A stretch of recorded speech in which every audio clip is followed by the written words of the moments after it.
As most days of train chasing go, I had woken up and hit the road well before sunup. Leaving Wilmington around 5:30 a.m., I arrived in Fayetteville about 90 minutes later for the Aberdeen and Rockfish Railroad. While it didn't appear to be running this morning, the unique face of GP18 number 300 was a pleasure to see.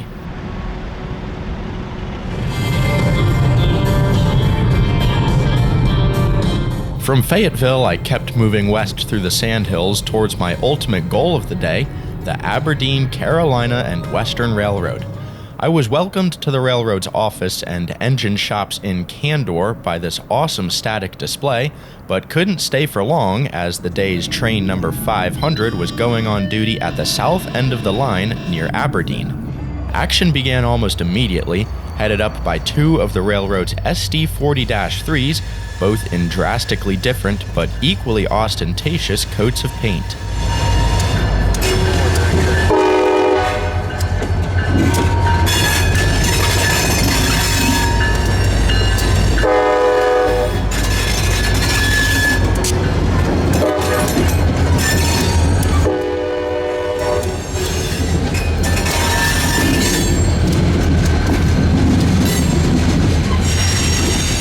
The first order of business was to shuffle this shorty hopper out of the consist and onto the head end. The crew made extremely quick work of this, with two employees on the ground accompanying the engineer in the cab.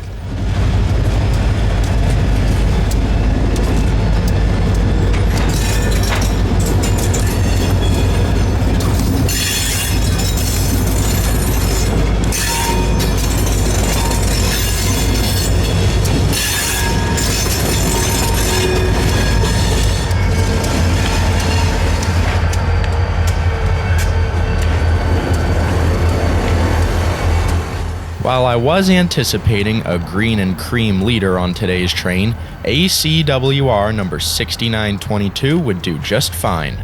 The 6922 is a strange beast, painted gray and orange with the CN noodle still fading through on the long hood, and a curious assortment of letters on the nose. A little bit of digging uncovered quite an interesting story behind these obscure markings. 6922 was one of 160 Canadian National SD40-2s sold to GEC Alstom, a French rolling stock manufacturer most notable for producing the world-famous TGV. Alstom rebuilt all 160-2s to -3 specifications and sold a number to BNSF, KCS, and a couple dozen back to CN. Alstom kept about 50 of their remaining rebuild to lease out, painting them in gray and orange, operating under the GCFX reporting mark. These 50 leasers were later purchased back by the CN for use on the Wisconsin Central, and the trademark noodle logo was added on the long hood with WC lettering applied under the cab, where it now reads ACWR. The Alstom Gray locomotives, as I call them, were slowly repainted by CN, but ACWR managed to snag 3 back in 2011. Well, that was 10 years ago, and 6922 is now one of only 2 Alstom Gray SD40s left in existence, with the other running around on Genesee and Wyoming's Buffalo and Pittsburgh.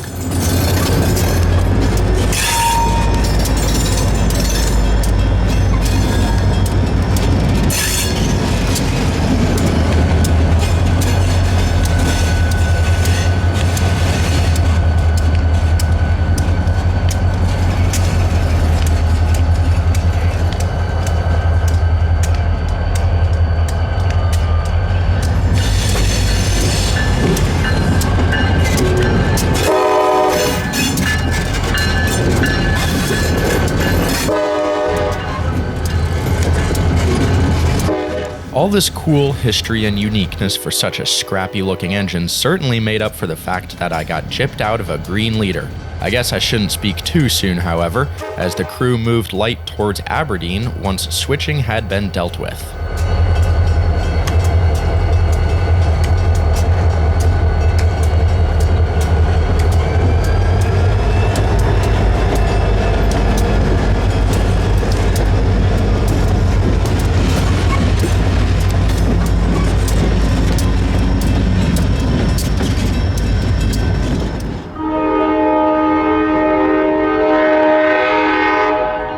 The track layout in downtown Aberdeen is really cool.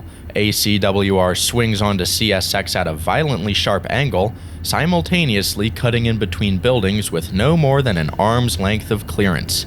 This is a pretty iconic scene across Carolina's short lines, and I was happy to have seen it for myself.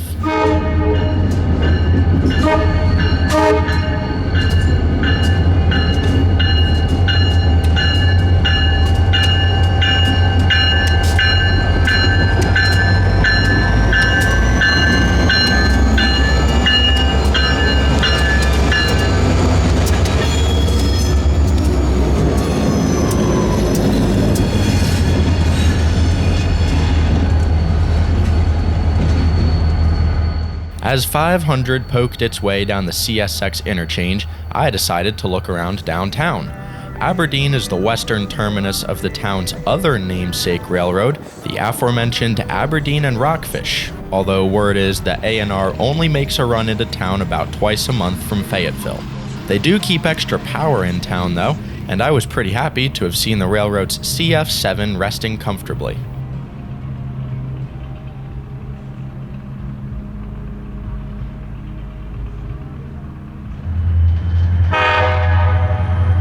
Back on the business side of town, I set up to watch 500 doubling out. Aberdeen is the ACWR's easternmost point on the railroad's approximately 33-mile-long Sandhills line, which extends northwest to the junction at Star. From Star, ACWR trackage runs both east and west along their Piedmont line, with most traffic going to the Norfolk Southern Interchange in Charlotte. The short line has no set schedule. The crew simply goes to wherever their train is tied down and performs whatever work their shift calls for. That makes it increasingly harder for an out-of-towner like me to find the train, but I got lucky this morning. It couldn't have been too perfect though, as I left to go get a pastry real quick and returned to this. 500 certainly wasn't doubling out anymore. Not to worry though, as the train stopped just up the road to retrieve those cars that were being shuffled around earlier in the morning.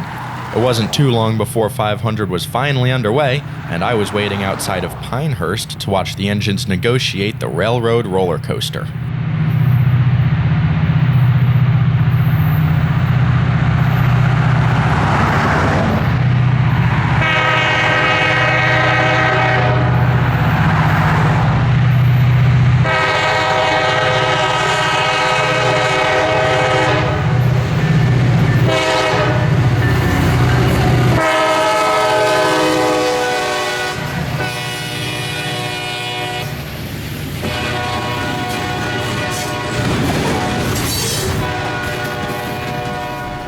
By downtown Pinehurst, I was getting a little frustrated with the motorists in front of me. I was really looking forward to watch the train split the golf course, but I guess that wasn't in the stars this morning.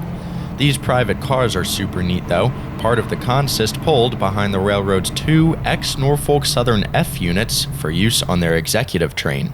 By Pine Valley, I was sufficiently ahead of the train and watched in awe as the Alstom leader descended one of the many sandhills on their journey this morning.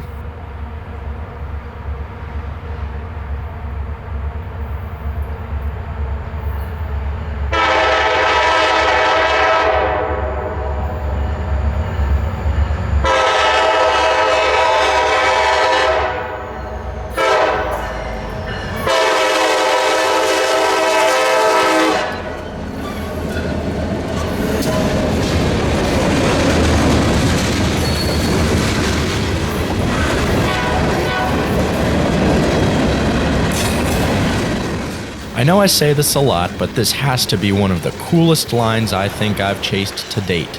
The grades were super intense, and in my layman's perspective, they about rivaled those of the Blue Ridge Southern and Norfolk Southern S line over the old Fort Loops. There was lots of freight traversing these sandhills on this Wednesday morning, most of which is destined for the two adjacent grain elevators in Candor. The Aberdeen, Carolina, and Western was formed in 1987 as part of Norfolk Southern's Thoroughbred Short Line program, with the ACWR leasing their Piedmont line from the Class 1. The gorgeous little railroad was proclaimed by Trains magazine as the short line of the future in 2017 and is a testimony to the success of the short line program which is made up of 16 roads, 7 of which operate in the Carolinas.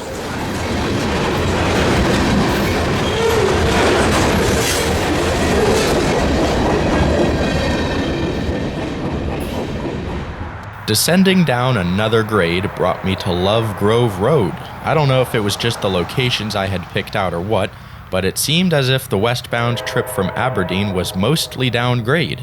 Either way, the attractive combination of gradient and consist made for yet another awesome roll-by.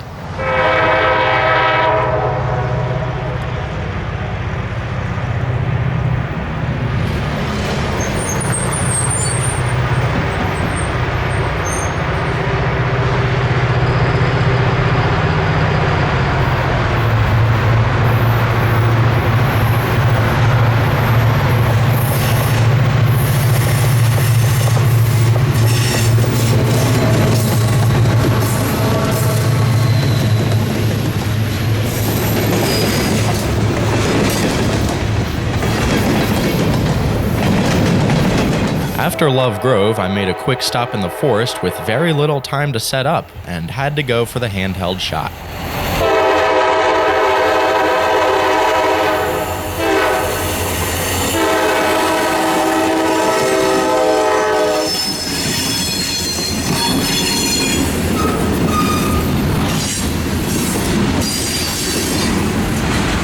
Nearing Candor, I found the Alstom leader again in Eagle Springs. Although I had made the trip in hopes of a green and cream leader, the two-of-a-kind SD40-3 was a treat.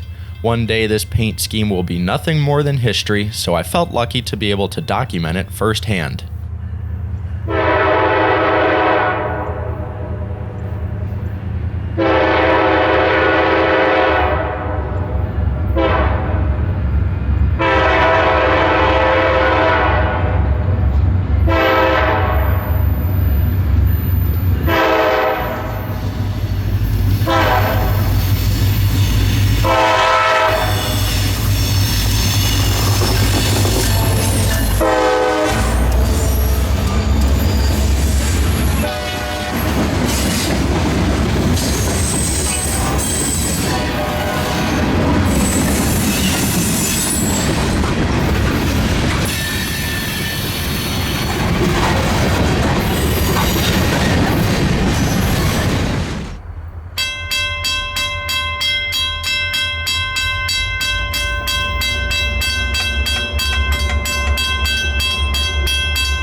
Still seemingly descending, the train and I were now only a stone's throw away from the loadouts in Candor, or what's left of the train at least. The crew must have dropped the blocks of hoppers in the woods, don't know if they would be tied down or delivered separately.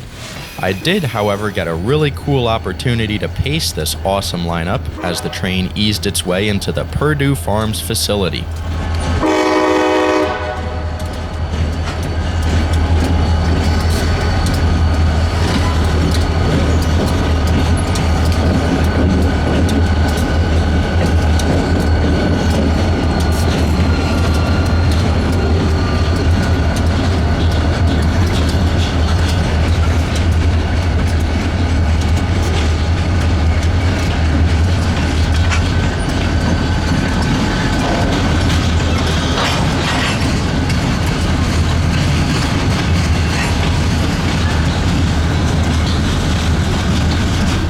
Remember back in my Yadkin Valley video when I said that Tyson Feed in Roaring River was the biggest facility I had ever seen?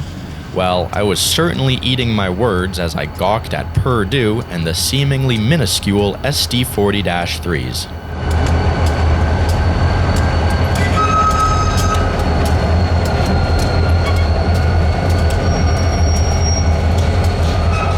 I don't really know what the near future held for Train 500, but figured I ought to quit while I was ahead once I saw those lights dim. I'm not done with the ACWR by any means though. I'll certainly be back for a leader in that gorgeous corporate scheme of theirs. The drive back to Wilmington took me through Laurinburg, where I couldn't resist a swing by the Laurenberg and Southern Railroad, a 28-mile short line operated by the Gulf and Ohio. There really isn't much at all to the LRS, and I pretty much saw everything the railroad had to offer in the cursory 30-second glance I gave. Laurinburg is also home to the Laurinburg-Maxton Airport, where a handful of Boeing planes have been left to die. From my understanding, this is one of a few places in America where these scrap heaps are easily visible to the public. Pretty cool. About 90 minutes after Laurenberg, and I was in Leland as light GEVOs were moving from the nearby Martin Marietta loadout back to CSX's Davis Yard.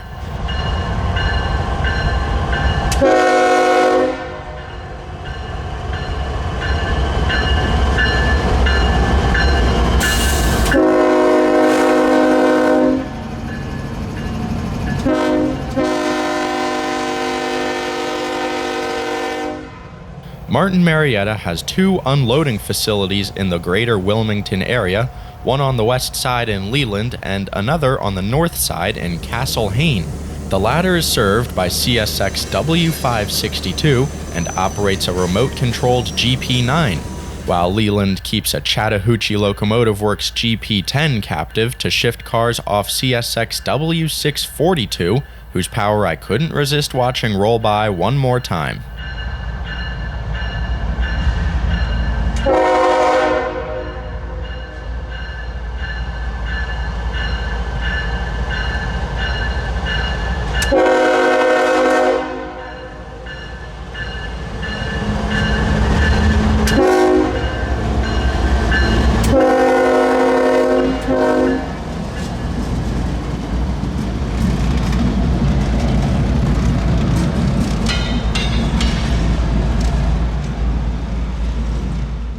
As 642's power ambled into the yard limits, I closed out an awesome day of rail fanning, complete with a chase of an Alstom gray locomotive along the long-desired ACWR Sandhills line.